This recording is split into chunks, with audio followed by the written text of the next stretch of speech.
You're listening to The Coffee Hour. I'm Sarah Gulseth. I'm Andy Bates. How does a Christian gathering space at a state university benefit students who get to gather in that space, who get to share a story about an exciting thing happening at Michigan State University today? Today's episode of The Coffee Hour is underwritten in part by Concordia University Chicago.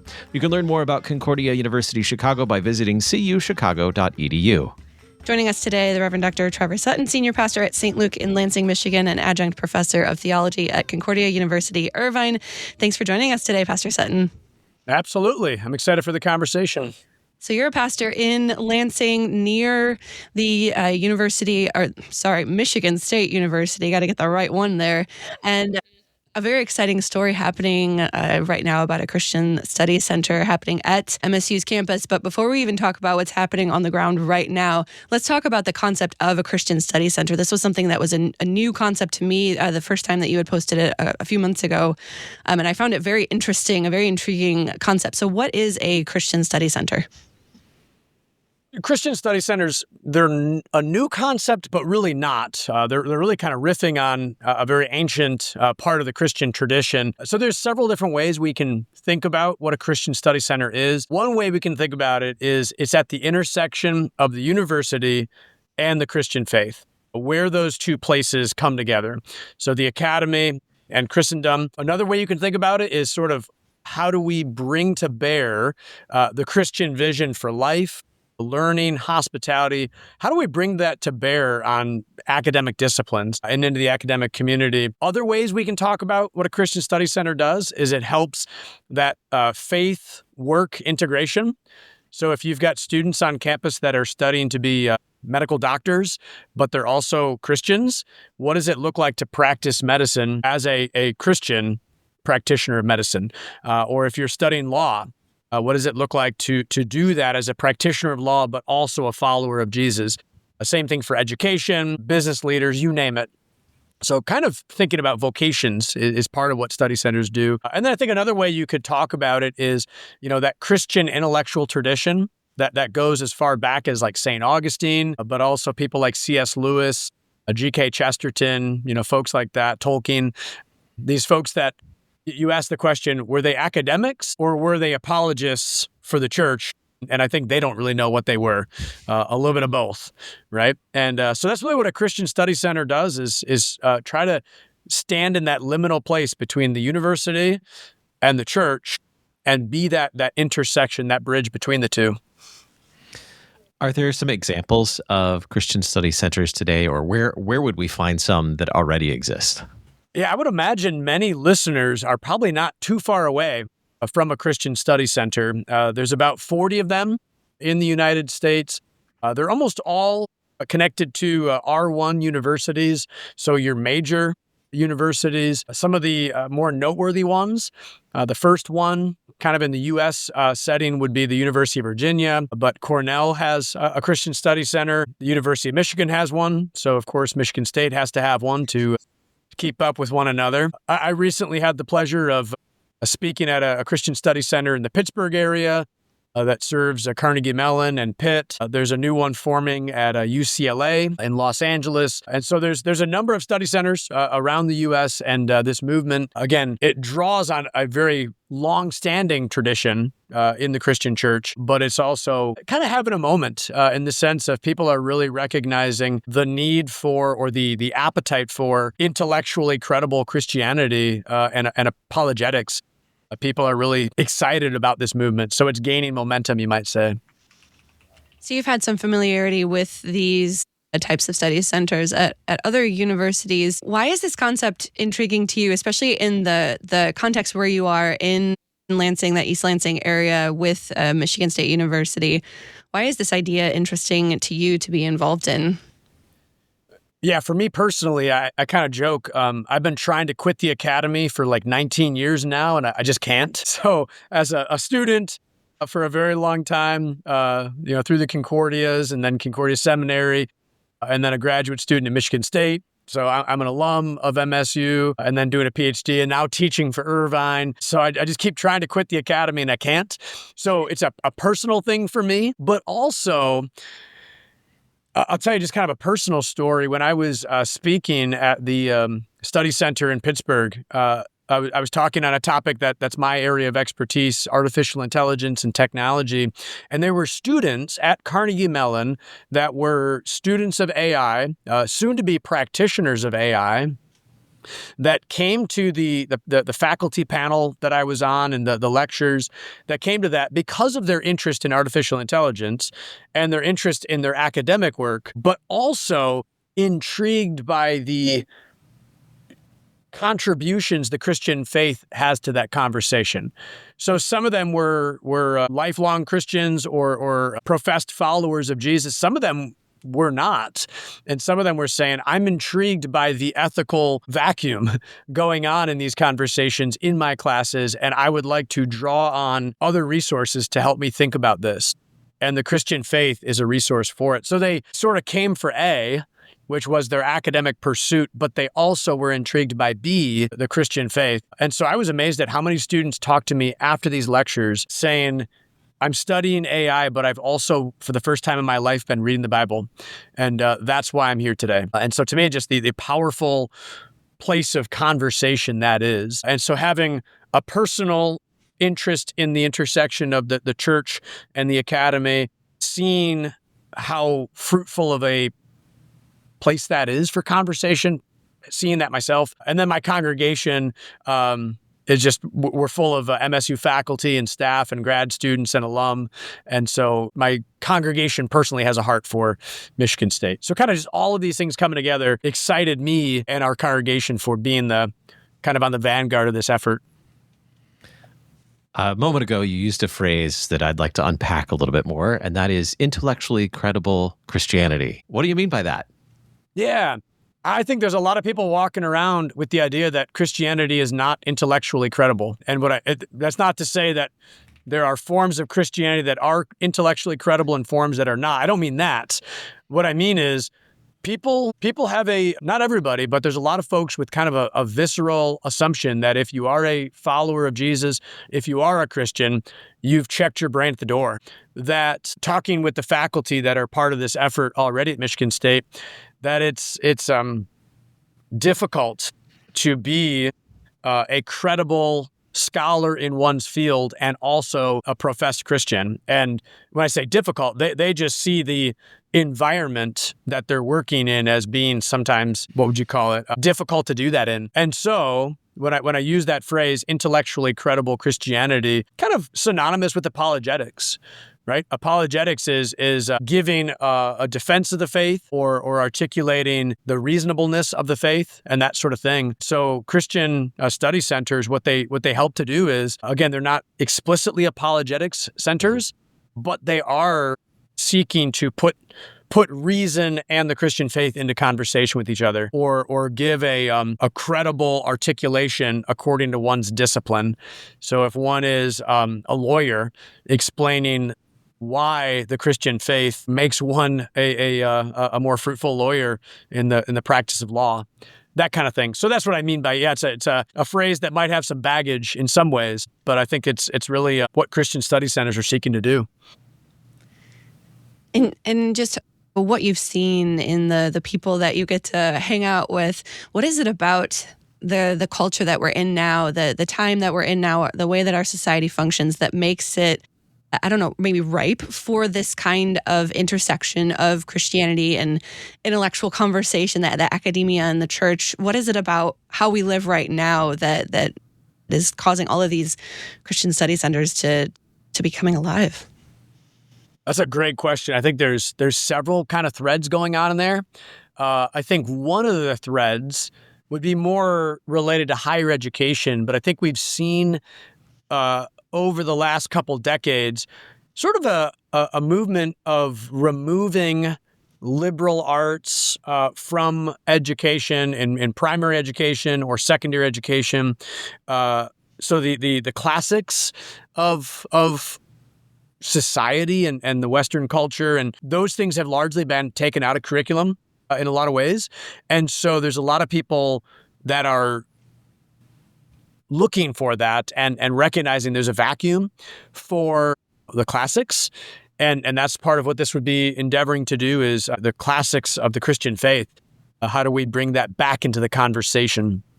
or even just the classics more generally, or a liberal arts foundation, which unfortunately a lot of R1 schools don't have that. So I think there's an appetite for things that have been removed in that sense. I think there's also an appetite for depth and seriousness that may be parallel to those other things. The advent of social media and doom scrolling and things like that. I've heard scholars in the field talk about it as, we do a lot of jet skiing across the top of the surface of the water, but we're not doing much scuba diving anymore when it comes to topics and pursuing intellectual things. And so I think a lot of people are getting kind of tired of the jet skiing on the top of the water and would like a place where they're able to scuba dive intellectually.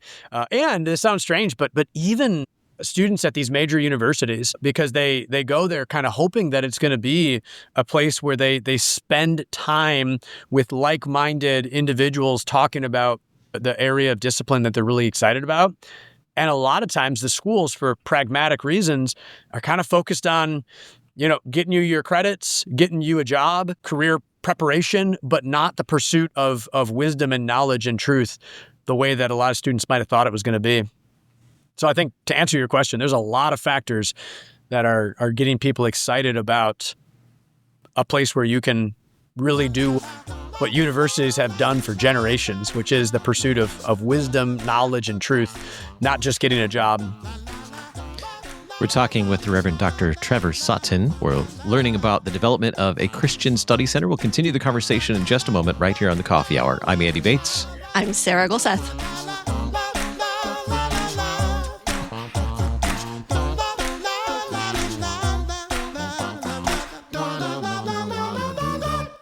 I'm Dr. Russell Dawn, president of Concordia University, Chicago. I'm thrilled to announce the Prepared to Serve Church Professional Guarantee. Any new student in one of CUC's 6 church work programs will pay no more than $5,000 in annual tuition and required fees guaranteed. Prepared to Serve is a donor-funded initiative. Support future church work students by becoming a funding partner at cuchicago.edu/prepared to serve. Concordia University, Chicago. With Christ at the center, we stand tall for the church. KFUO Radio has proclaimed Christ crucified and risen for more than 100 years, and you have helped make it possible. As Share-a-thon approaches April 30th through May 2nd, we invite you to partner with us again. Your gifts sustain faithful Lutheran teaching, worship, and encouragement for listeners everywhere. Join the mission at kfuo.org.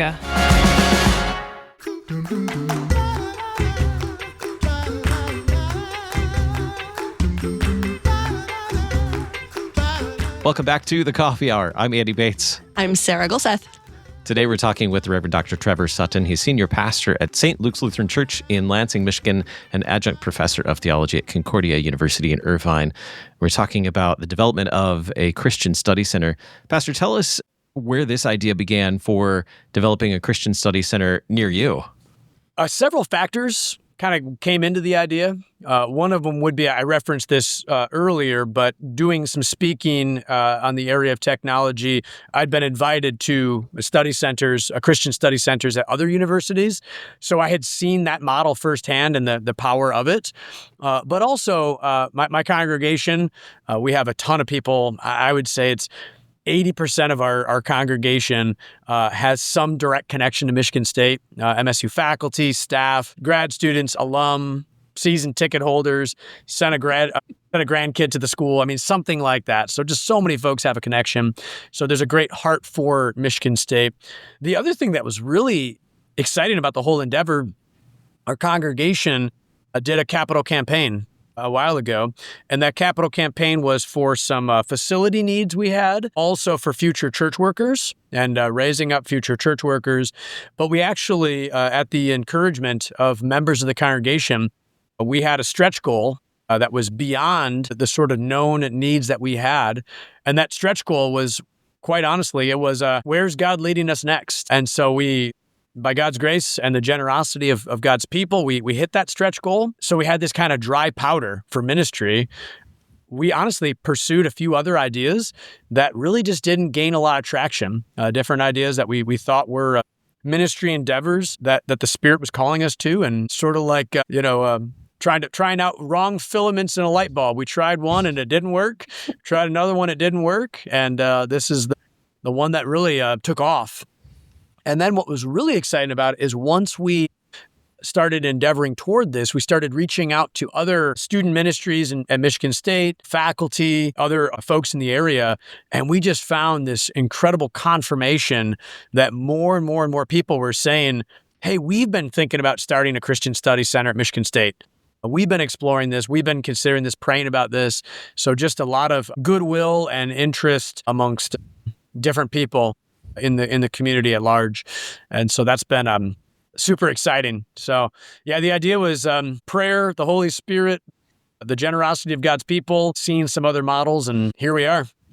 Yeah, it's very exciting. What kind of collaboration goes into doing something like this? Because is this a ministry of your church? I want to be clear about the structure of how this is actually happening. Is this a ministry of St. Luke, or is this something that's actually done through the university? That's a great question. And honestly, we are building that plane as it lands because this is a relatively new endeavor and so forth. It would not be a function of the university proper, but it would be a ministry closely, that would be, what would you call it? In close connection to the university. The university has, various sponsored, if you will, or sanctioned kind of ministries. And so that's what it would ultimately end up being.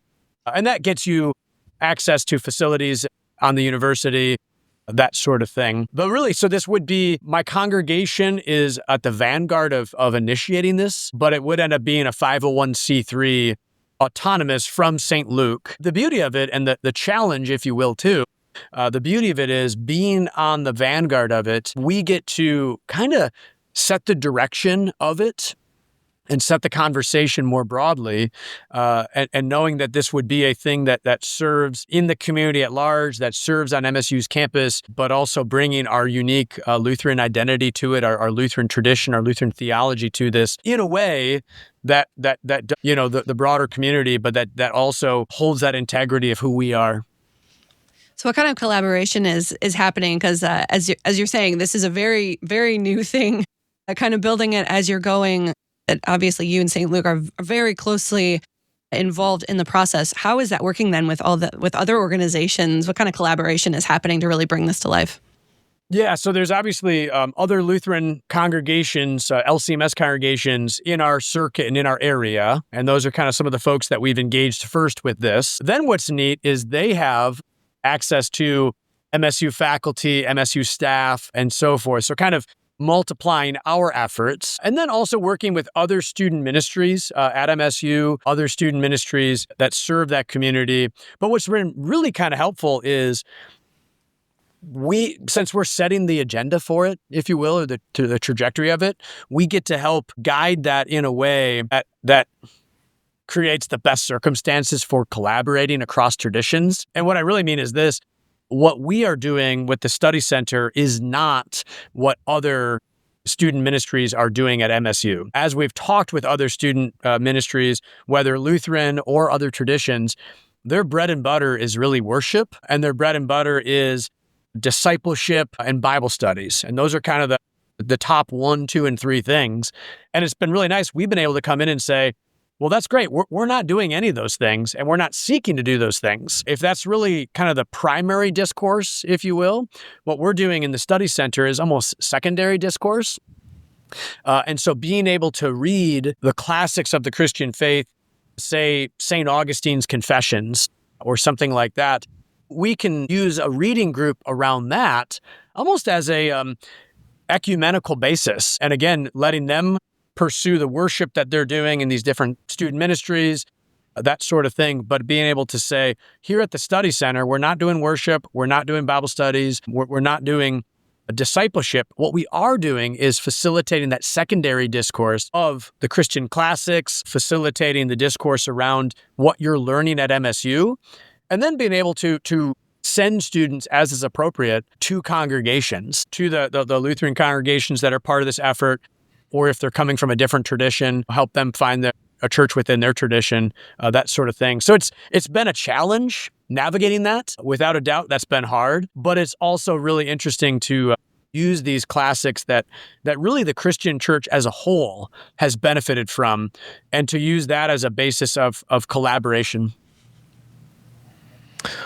What difference does it make to offer this in person? There are so many opportunities for connecting online. How does having an in-person type of experience like this learning make a difference? One of the key things in a Christian study center is the focus on hospitality and the focus on friendships, which I know sounds like a strange, why is it about friendships? But collegiality or academic friendships and that intellectual friendships, any of those sorts of things.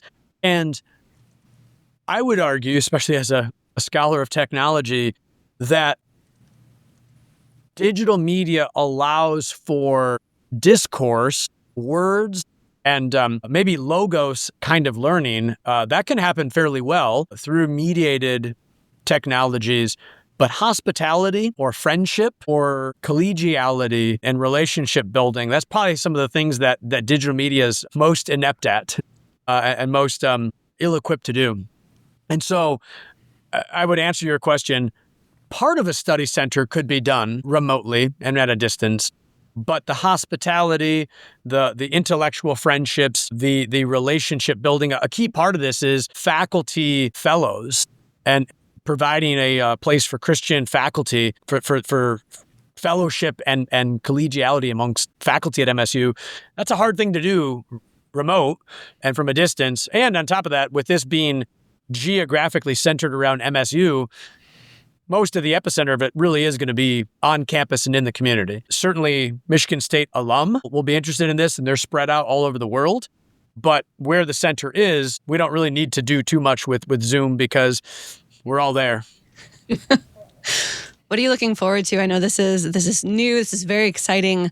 You've described a lot of really exciting things that are happening, both for the people planning, but also for students that are able to be involved. What are you looking forward to the rest of this school year, but into the future as you really get things rolling and get things more solidified and official with everything? What's exciting for you? Yeah, so the rest of this school year, I think, is about 2 weeks to go. So the students are not thinking about what's next here. We're really setting our sights. We had an inaugural event about 3 weeks ago now, and we were just blown away by how successful it went. It was a packed room, just about standing room only. It was a faculty panel discussion, and it was just incredible. And so we were so encouraged by that and the momentum and the excitement from faculty, grad students, staff, undergrad students, everybody. That's propelling us to look at next semester in the fall semester. And so we're working on programming for that. And the plan is several different things. We're going to have a Christian classics book discussion group. That's sort of a group of students that are going to be part of a cohort reading several Christian classics with a faculty mentor. We're going to have several lunch and lecture gatherings. And those are like a Friday afternoon lunch and lecture on campus where it's a faculty from MSU or maybe an outside speaker, but talking about a topic that has to do with the Christian faith and the connection to the academy. We're working on a faculty fellows group for next academic year, and then also some kind of pop-up study hall gatherings too. And so we've got a lot of things that are in the pipeline, and we're just excited that there's so much enthusiasm behind it. And what we're looking forward to is seeing those things come to fruition for the benefit of the Christian faith, the benefit of MSU's campus and community. Yeah, so many exciting things happening. I kind of want to go be a student so I can go to some of this stuff. It sounds really great. I have my own academic pursuits here, though, so that is not a thing for right now. If people are interested in knowing more about what a Christian Study Center is, or the one specifically at MSU, is there a way they can find information or contact for that? It's a great question. So there is for the study centers generally, there is a consortium of Christian study centers. And so looking into that would be an appropriate place to kind of learn more generally about the movement. And then I think reaching out to me would probably be the best place to keep the conversation going about this one specifically. So if there are any folks that are intrigued by this, would like to learn more, that sort of thing, I'd say head over to St. Luke's website, drop me an email, and we can keep that conversation going. Fantastic. We'll put those links in the show notes for people to find them easily. The Reverend Dr. Trevor Sutton, Senior Pastor of St. Luke Lutheran Church in Lansing, Michigan, and Adjunct Professor of Theology at Concordia University, Irvine. Thanks so much for joining us today. Absolutely. Thanks for having me. You've been listening to The Coffee Hour. I'm Sarah Gulseth. I'm Andy Bates. The Coffee Hour with Andy and Sarah is a production of KFUO. To support the Coffee Hour and KFUO Radio, visit KFUO.org. You can also text KFUO to 41444 or send an email to gifts@kfuo.org. And you can call us at 800-844-0524. KFUO. Christ for you, anytime, anywhere.